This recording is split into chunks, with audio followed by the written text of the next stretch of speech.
bienvenidos a un nuevo episodio de Atar 360 y nos escuchan a través de Actualidad Radio 1040 AM y la 103.9 FM que se escucha en todo el sur de la Florida y a través también de nuestras redes sociales de Atar 360 y de Actualidad Radio.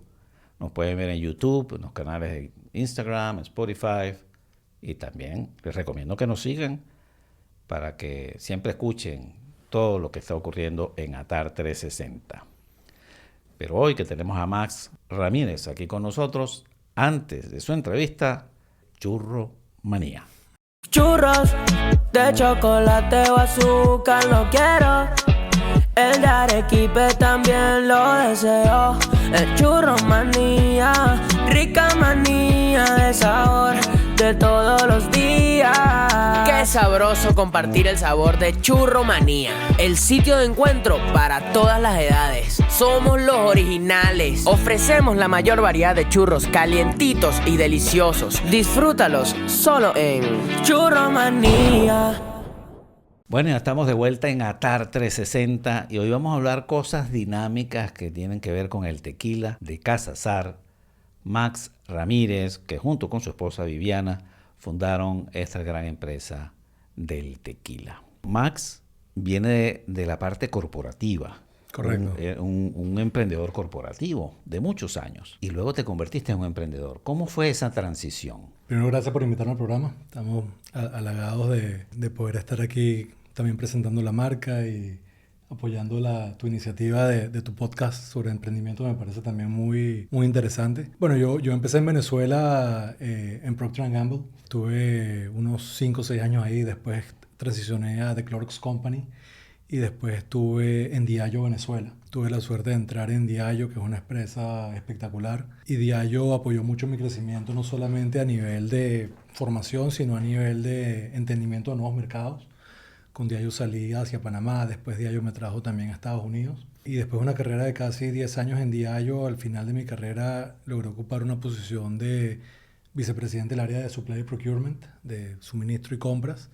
Y mi rol está netamente enfocado en tequila. Y en ese entonces me tocó pues justamente manejar el boom del tequila en Estados Unidos, en donde tequila se convirtió en la categoría de mayor crecimiento en el país y se convirtió en la segunda categoría más tomada para los americanos después del vodka, superando al bourbon, que es un licor netamente americano, ¿no? Y en ese crecimiento pues conocí toda la industria del tequila, conocí todas las magias de Jalisco.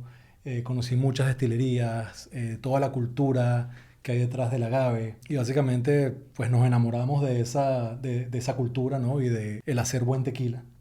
Y pues vimos una oportunidad que en Estados Unidos había una categoría en crecimiento que pareciera tener un crecimiento sostenido, en donde había muchos rivales y mucha competencia en el sector quizás medio de tequilas de 30, 50, 60 dólares. Pero cuando veíamos a los tequilas ya un poco más ultra premium, veíamos que la cantidad de jugadores allá arriba no era tanto. Y yo llegué particularmente a una etapa en mi vida en donde ya estaba llegando a mis 40 años. Okay, 40 años joven. 40 años ahí como que quizás un poquito de midlife crisis con traer 20 años detrás en el mundo corporativo y dijimos, ¿sabes qué? Quiero darle un chance a esto, quiero darle una oportunidad a esto. No quiero llegar al final de mi vida y mirar atrás y decir nunca lo intenté. Entonces dijimos, bueno, vamos a hacerlo, vamos a irnos all in en esta experiencia. Y empezamos a pensar en cómo montar un proyecto para poder atraer inversionistas. Y en resumen, logramos hacer este proyecto que ya hoy es una realidad, que ya hoy tiene producto en el anaquel. Estamos muy emocionados y muy ilusionados por lo que está por venir también, ¿no? Claro, pero esto es una decisión familiar. Sí. Okay. Porque tu esposa también trabajaba en Diageo, ¿no? ¿Entendido? Entonces ella también conoce muy bien del mercado, me imagino que ella está más especializada en el área de mercadeo. Correcto, sí, básicamente juntos nos dimos cuenta que los dos cubríamos muy buena parte del 360 de todas las áreas que se necesitan para que el negocio sea exitoso. Yo tenía la parte de suministro, tenía la parte de general management, ella tenía la parte de trade marketing, la parte comercial. Entonces nos empezaban a faltar solo algunos elementos que podíamos ir incorporando.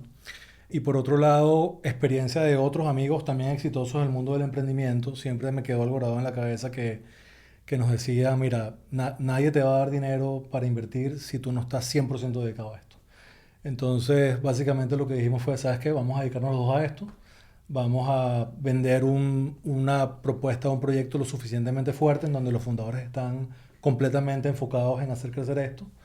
Y eso fue parte de la historia de la marca para poder hacerla crecer. O sea, eso fue uno de los principales riesgos que tomamos al principio para poder ser atractivos hacia los demás. Cuando ustedes hacen el plan de negocio, que ven una oportunidad en el tequila, preparan todo antes de levantar el dinero, ¿correcto? Correcto. Y eso que tú acabas de decir, de que si no estás dedicado al 100%, pues nadie va a invertir en ti. Porque la gente invierte en ti. Correcto. ¿Okay? Porque tú eres el que va a echar adelante ese negocio. ¿Cómo lograron enamorar a estos clientes o enamorar a estos inversionistas para este proyecto? Primero, el proyecto de las personas detrás es importantísimo, ¿no? Entonces, teníamos esta historia de esposos que están en el mundo corporativo, que se van a dedicar y volcar totalmente a esto. Teníamos unas carreras exitosas en el mundo corporativo que daban credibilidad de lo que podíamos hacer, una industria que ambos conocíamos. Entonces, ese fue el primer elemento que trajimos. El segundo elemento que trajimos fue, por supuesto, la oportunidad de negocio con respecto al producto, ¿no? Tenemos una oportunidad en el área ultra premium, ahí el mercado no está tan competido. Hay dos jugadores que son básicamente los más grandes, que son Clase Azul y Don Julio 1942, que son botellas altas. No hay muchas más botellas altas en el mercado, entonces podemos lanzar una botella alta. Y por otro lado, los líquidos que hay dentro de esas botellas no son muy reconocidos por la calidad que tienen. Son muy reconocidos quizás por la forma que saben, pero también empezó un movimiento detrás muy grande en donde empezaban a hablar sobre los ingredientes que tenían estos tequilas, si tenían aditivos, si tenían azúcar añadida y ese tipo de cosas. Entonces nosotros decidimos, ¿sabes qué? Vamos a sacar la botella alta más atractiva del mercado, pero con el líquido más auténtico del mercado, el que se hace como se debió hacer desde siempre, el que es saludable, el que es orgánico, el que es natural, y que no solamente seamos reconocidos por una botella, sino también por un buen líquido, ¿no? Entonces ahí ya teníamos el producto. Luego, ¿quién era el equipo que iba a estar detrás, ¿no? Entonces no solamente éramos nosotros dos, empezamos a reclutar gente. Entonces empezamos a reclutar gente de la industria. Nosotros estamos muy orgullosos de decir que tenemos en nuestro board de advisors 2 personas, former Diageo, ex Diageo, que son executives de la compañía. Una experiencia grandísima en la parte de productos de lujo dentro de Spirits. Y lo otro, ya vas a entender un poco más el producto, nosotros estamos combinando alcohol con un poquito una parte de gambling, de apuestas. Que sí, tiene eso me gustaría que me lo explicara. ¿Cómo fue ese gaste a esa idea de hacer la botella bajo ese esquema? Que tiene nuestro producto. Entonces ahí trajimos a la persona de Relaciones Públicas y Legal de Diageo Américas, ¿ok? Para que nos diera también advisory de cómo poder hacer las cosas y cómo ligar estas dos industrias, ¿no? Entonces, también trajimos una persona de marketing ex Diageo, también trajimos 2 personas de ventas de Southern Glazed Wine Spirits, que es el distribuidor más grande de Estados Unidos de licores. Entonces, la propuesta que tuvimos fue, están los founders, está el producto, está la oportunidad y hay un equipo detrás para apoyarlo, ¿ok? Y luego el plan de negocio, que fue la parte financiera, en donde fuimos muy honestos con nuestros accionistas. Esto es un negocio donde hay que invertir, donde hay que crear una marca. Es un negocio que posiblemente va a llegar a break-even o a un punto medio en el año 3 o en el año 4. Y presentando los números claros, fuimos exitosos en valorar la compañía y levantar el dinero, pues, ¿no? Ahora, entre el plan versus la ejecución, Sí. ¿cómo lograron y cuáles fueron esos retos y cuáles fueron los tropiezos que tuvieron o los aciertos que tuvieron? Sí, muchos tropiezos. A ver, primero la botella, ¿no? La botella que la podemos mostrar aquí en cámara. Ya no la llamamos una botella, ¿no? La llamamos una escultura. Porque básicamente es una escultura muy artesanal, está hecha a mano. Obviamente tiene un proceso industrial en México, pero la botella es pulida a mano por artesanos en México. Es de porcelana y básicamente sirve, es una escultura inspirada en casinos, en fichas de casino, ¿no? Y básicamente sirve como contenedor a nuestro líquido. Y uno de los retos que tuvo la botella es que los ángulos que tú ves aquí en 90 grados de las fichas no eran posibles al principio. Tuvimos que traer algo de ingeniería detrás, ingenieros químicos, para que nos ayudaran a colocar algunos elementos o algunos materiales que lo permitieran lograr. Después añadimos el elemento de las marquitas que ves aquí amarillas, que tienen entre 8 y 10% de oro, o sea, metal precioso, y por eso brillan tanto. Entonces, una botella que se suponía que iba a estar lista posiblemente en enero del 2024, terminó estando lista en septiembre del 2024. O sea, casi un año más pues. Sí, fue el primer gran retraso que tuvimos con respecto al plan. Claro. ¿Ok? Después estuvo todo el tema de el líquido, el blanco, por ejemplo. Inicialmente íbamos a sacar un tequila blanco, después nos dimos cuenta que quizás en precio para la categoría de blanco íbamos a estar un poquito desfasados. El blanco no iba a ser una propuesta exitosa. Y decidimos esa mañana crear un joven. Que el joven es básicamente mezclar un blanco con cualquier líquido añejado. Entonces decidimos crear un joven en donde mezclábamos un blanco con un tequila. Pero te he hecho este cuento porque fue una historia que básicamente fue una decisión 3 horas antes de una reunión. Claro. Y Bueno. cuando lo probamos fue espectacular. Entonces ahí tuvimos un acierto. Nos encontramos quizás con algo importante. Habíamos hecho mucho research del blanco. Teníamos un blanco muy exitoso. Y resulta teníamos que un reposado cambiaron. muy exitoso. Y cambiamos 3 horas antes de presentar una reunión a un distribuidor. Y se fue encantado con el joven que habíamos creado. De hecho, se fue tan encantado que empezamos a recibir muchos halagos por el líquido que teníamos. No sabíamos si recibíamos los halagos por cortesía. Así que decidimos mandar el líquido a competencias en San Francisco, en Londres, que son muy reconocidas. Y hoy podemos decir exitosamente que todas estas botellas, sus líquidos, han sido ganadoras de medallas ya internacionales. Ahora, pero son 3 botellas, Max. Sí. Explícame. Este es Reposado es la reposado. Este es joven verde. Joven y añejo. y añejo. Correcto. Claro, los precios varían, por supuesto, ¿no? Correcto. ¿Y en qué barrica es que yo se conserva? Lo hacemos en barrica de roble que viene de bourbon. Ahí traemos mucha de la dulzura que tiene nuestro líquido. Y básicamente para aquellos que quieren aprender un poco más de tequila, la diferencia entre un joven, un reposado y un añejo es simplemente la cantidad de meses que dejas el líquido dentro de la barrica, ¿no? Entonces, Ok. por ejemplo, por regulación, un reposado tiene que estar solamente 2 meses. Nosotros lo dejamos 7 meses en la barrica. Y un añejo tiene que estar solamente 12 meses. Nosotros lo dejamos 21 meses en la barrica para que absorban muchas más notas de la madera, absorban muchas más notas de lo que la barrica ¿Y el tiene que jovencito aportar. cuánto tiempo está? El jovencito es una mezcla entre blanco y reposado que en promedio tiene 1 mes dentro de la barrica, ¿no? Entonces fíjate que nuestra botella es una botella que en el frente no tiene absolutamente ningún elemento de la marca porque queremos que sea coleccionable y que sea decorativa. Entonces en la tapa, que tiene la forma o la arquitectura de una ficha de casino, hemos decidido añadir un valor a Ok. esa Ahí tapa. estoy viendo un número 7. Un número 7. Entonces ese número es el valor de meses que tuvo este líquido justamente dentro de la barrica. Y explícame, acá abajo tiene unos... ¿qué significa este corazón? ¿Qué significa eso? Sí, ese es básicamente nuestro logo, que son simplemente las... Vamos a mostrarlo aquí en cámara. Aquí están estas. Tienes el corazón, tienes el pétalo, tienes... Todos estos son las pintas de las cartas, las ¿no? pintas de las cartas del juego. Correcto. Entonces, como tenemos un poco de ese elemento de apuestas, quisimos traer este logo en donde empezamos a investigar de dónde se habían originado las pintas de las cartas, ¿no? Y entonces averiguamos que la espada, por ejemplo, representaba el pilar de la milicia, ¿no? Los diamantes representaban el pilar del comercio y el corazón representaba el pilar de la iglesia en los tiempos medievales. Y el trébol representaba el pilar de la agricultura. Entonces encajó perfecto con lo que nosotros estábamos haciendo y simplemente lo que hicimos fue cambiar el trébol por un agave. Y esta es la forma como, desde el punto de vista de la marca, nosotros hacemos un tributo o honramos a todos los agricultores, todos los gimadores de Jalisco, colocando ese trébol siendo el elemento diferenciador en nuestro logo. Ahora, ¿cómo fue ese reto de crear una marca de lujo desde cero? Porque además estás compitiendo con marcas que ya están posicionadas en el mercado. ¿Cómo asumieron ustedes ese reto? Sí, es un reto que todavía no hemos terminado. Estamos en los primeros pasos por ahora. Salimos al mercado hace 4 meses, pero lo que pensamos es que, a ver, el lujo tiene que venir de una propuesta que tiene que estar infinitamente atada a la calidad, ¿no? Entonces, lo primero fue hacer un empaque y un líquido de extremadamente buena calidad. Luego, la forma como posicionamos el líquido hacia el mercado. Nosotros, por ejemplo, los únicos elementos atados a esa parte de casino son la botella y ese logo. Pero si tú nos miras en todas las imágenes que proyectamos, ya nosotros estamos hablando de un estilo de vida, ¿no?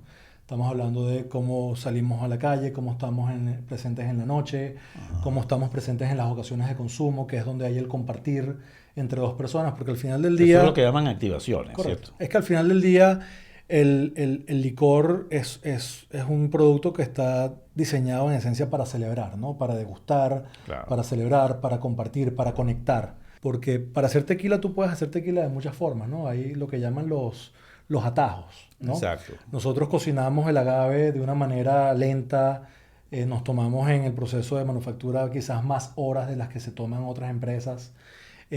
Seleccionamos agaves entre 5 y 6 años, que son los agaves que son más dulces. Después nos traemos barricas, que son barricas que también son costosas. Y todos estos elementos que son más costosos lo que hacen al final es darte también más sabor, ¿no? Entonces, al final del día, cuando tú estás pagando un poco más que las demás propuestas que hay en el mercado, ese pago extra que el consumidor tiene que hacer tiene que estar justificado, ¿no? Claro. Entonces, nosotros tenemos un elemento artesanal en el empaque y tenemos un elemento de proceso en la elaboración del líquido que al final entrega un líquido de una calidad que sus medallas pues ya lo reconocen, pues. Entonces, el producto diferenciador o el Unique Selling Proposition, que es lo que nos enseñan a nosotros en el colegio, ¿no? Sí. En la universidad, tiene que ver con la calidad del producto y toda la historia y todo lo que viene detrás de esa botella, Correcto. mágica botella. Correcto. Después viene la creación de una marca, ¿no?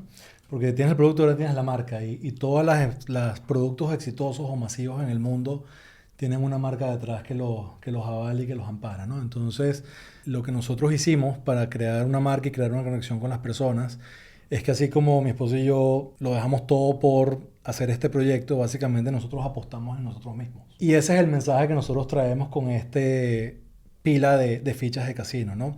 El eslogan de nuestra marca en inglés es Bet on Yourself, que es básicamente apuesta en ti mismo.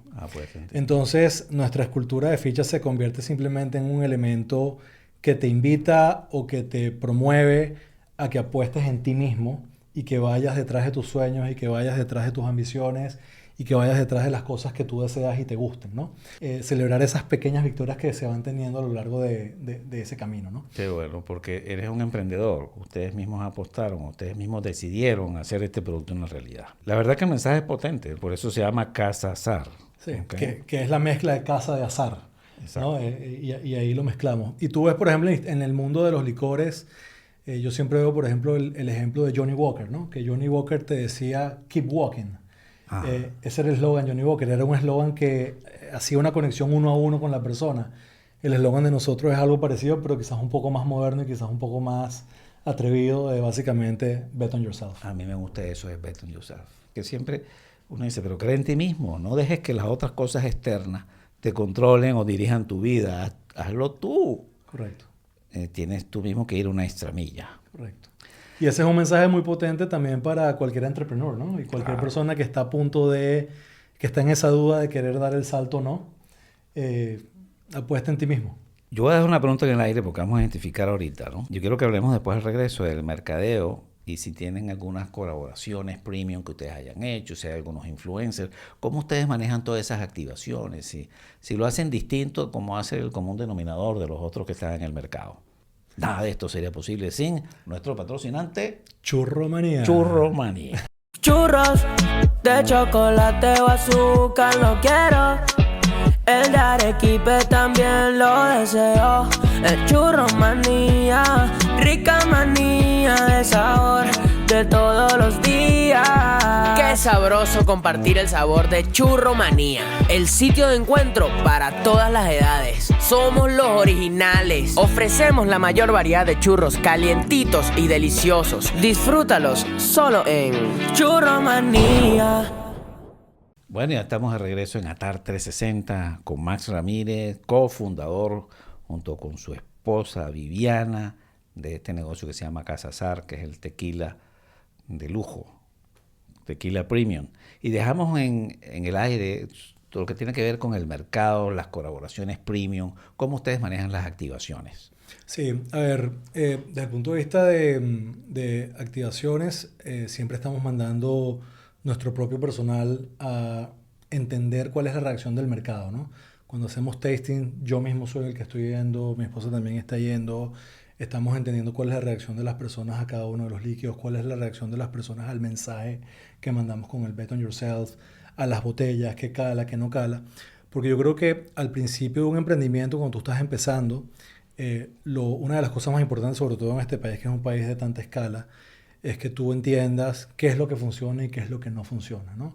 Yo creo que todo entrepreneur en el principio o en el inicio de un proyecto tiene que darse esa etapa de conocer el mercado, de educarse, para que después cuando vayas a expandirte y a traer realmente escala, puedas traer una propuesta que ya esté probada, que ha servido o que ya tengas un sentido de que esto ha servido o no. Lo otro es que en ese afán de educarte y de entender al consumidor hay que invertir mucho dinero también en entender al consumidor, ¿no? Nosotros hemos hecho muchos focus groups, muchas personas nos preguntan ¿y con qué celebrity vas a casarte? ¿O con qué imagen vas a atar la marca? Y nosotros particularmente en ese esquema o en esa fórmula no creemos mucho todavía, no estamos completamente convencidos, porque de lo que hemos escuchado entendemos que el celebrity puede traerle un beneficio a tu marca, pero también puede traerle un perjuicio, ¿no? Porque al final del día, ese celebrity, ¿qué sabe de tequila? Ese celebrity, ¿por qué está promoviendo esa marca? Ese celebrity, ¿cómo aprendió a hacer esto, no? Entonces, yo creo que el celebrity le puede quitar un poco quizás de autenticidad a la marca, o le puede quitar un poquito de autenticidad al producto que es premium. Y yo creo que el protagonista básicamente de un producto premium tiene que ser el mismo, ¿no? Pueden hacerse colaboraciones en algún momento, en algún determinado momento, puede haber alguna campaña en donde alguna celebridad te puede ayudar, pero que la marca esté 100% anclada a la imagen de una persona cuando es una marca premium, nosotros no estamos convencidos de que esa sea la fórmula correcta de cómo llegar, ¿no? ¿Cómo ese diseño de la botella con esas fichas de casino, de dónde sale esa relación? ¿Tú juegas póker? Póker online. Hago estas torres de fichas de póker grandes, ¿no? Ajá. Y a veces desordenadas. Y una vez Vivi tuvo la idea de, qué bien se vería una botella en esas fichas de póker, o una torre de fichas de póker sería algo como muy... Y fíjate que nos ha sido más fácil reclutar a los verdaderos consumidores de tequila, a los consumidores de la industria de casino, ¿no?